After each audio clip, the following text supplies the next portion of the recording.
খুনি হাসিনার আজকে মৃত্যুদণ্ডের রায় এসেছে। এর ধরনের একজন অপরাধীকে ভারত আজকে আশ্রয় দিয়েছে। আমরা অতি দ্রুতই এই খুনি হাসিনাকে দেশে নিয়ে এসে তার রায় কার্যকর করার জন্য অন্তর্বর্তীকালীন সরকারের কাছে দাবি জানাচ্ছি। গত 54 বছরে বাংলাদেশে ভারতের যারা দালালরা ছিল বিভিন্নভাবে ষড়যন্ত্র এবং চক্রান্ত করেছে। বিশেষ করে গত 16 বছরে বাংলাদেশ ছিল ভারতের একটা সাপ্লাইয়ের কলোনির মতো।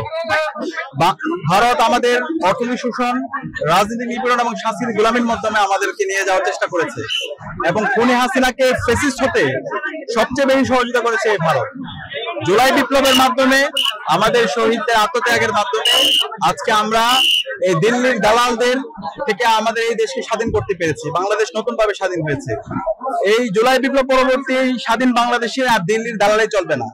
এখানে শহীদদের আকাঙ্ক্ষার আলোকে একটি বৈষম্য ইনসাফিতে বাংলাদেশ বিনির্মাণ করা হচ্ছে এখন আমাদের উদ্দেশ্য।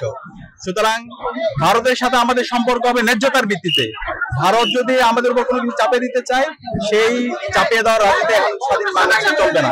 এবং একই সাথে আপনারা জানেন এই খুনি হাসিনা যাকে ফ্যাসিস্ট সবচেয়ে বেশি সহযোগিতা করেছিল ভারত, যে খুনি হাসিনা গত 16 বছরে গুম, খুন, আয়নাঘর তৈরি করার মাধ্যমে বাংলাদেশে একটা অকার্যকর রাষ্ট্রে পরিণত করেছিল এবং সর্বশেষ জুলাই বিপ্লবে আমাদের 2000 ভাই বোনকে শহীদ করেছে, 40,000 ভাই বোনকে গাজী করেছে।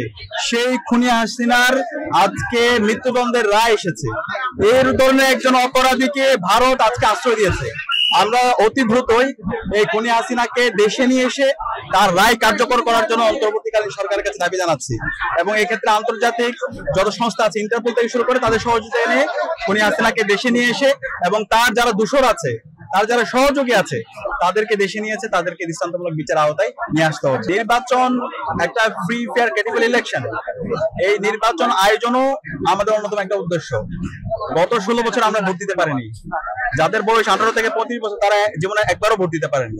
সুতরাং এই নির্বাচনটা খুবই গুরুত্বপূর্ণ। সকল অংশীজনদের জন্য লেভেল প্লেইং ফিল্ড এনশিওর করা, একই সাথে সবাই যেন নির্বিঘ্নে ভোট দিতে পারে, সকল কেন্দ্রগুলোকে নিরাপদ করা, সেটা হচ্ছে অন্তর্বর্তীকালীন সরকারের দায়িত্ব, নির্বাচন কমিশনের দায়িত্ব। আমরা আশা রাখবো এই নির্বাচনকে সুস্থ করার জন্য, ক্রেডিবল করার জন্য তারা যেভাবে ব্যবস্থা নেওয়া দরকার সে ব্যবস্থা নিবে এবং এই জায়গায় সকল রাজনৈতিক দলগুলোকে সহযোগিতা করতে হবে। আমরা আশা রাখছি এবার নির্বাচনটা ইতিহাসের সবচেয়ে উৎসবমুখর নির্বাচন হবে এবং একটা সুস্থ নির্বাচনের মাধ্যমে নির্বাচিত প্রতিনিধিরাই আগামী বাংলাদেশের নেতৃত্ব দেবে। অবশ্যই আমরা যে বলছি ফ্যাসিবাদী কাঠামোকে বিলোপ করে নতুন রাজনৈতিক সংস্কৃতি বিনির্মাণ করব। এই ফ্যাসিবাদী কাঠামোকে বিলোপ করার জন্য, নতুন রাজনৈতিক সংস্কৃতি বিনির্মাণ করার জন্য আমাদের এই যে জুলাই সনদটা সবচেয়ে গুরুত্বপূর্ণ, সেই জুলাই সনদটা বাস্তবায়ন হওয়ার জন্য গণভোট দরকার। সেই গণভোটটা নির্ধারিত সময়ে হতে হবে এবং এই গণভোটের মাধ্যমে আগামী বাংলাদেশের রাজনৈতিক কালচার নির্ধারণ হবে।